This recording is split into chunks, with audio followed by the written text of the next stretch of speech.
Дали знаете дека познатите оригинални штипски пастармајлии може да се најдат само кај четворица познати угостители, во чии ресторани семејно се оди на пастармајлии, а во Штип дневно се приготвуваат над 1200 парчиња од овој специјалитет.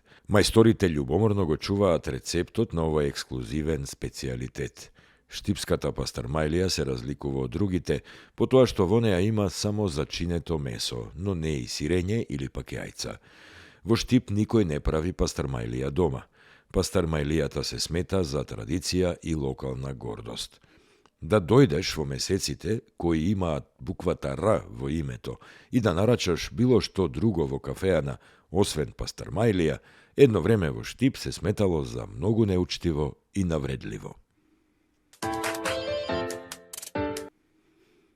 Дали знаете дека така наречениот празник на армасаните во Струмица се одвива во куќата на невестата, во среда, и тој ден го прославуваат исклучиво жените кои одат на ручек кај свршеницата.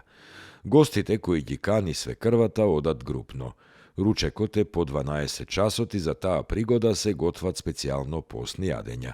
Сарма од кисела зелка без месо со ореви, посен бел граф, варена пченка со ореви, како десерт се служи зерде, бела алва, овошје, локум и компот, или ошав од црни сливи и сувогрозје, чуреци месени со квас од наут, така наречени наутли погачи, кои што ги меси свршеницата.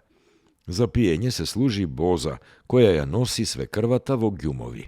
Ручекот поминува во весело женско друштво и расположение, бидејќи во оваа прилика жените се сами, без присуство на мажи, меѓусебно прават срамотни муабети и пеат песни со еротски содржини.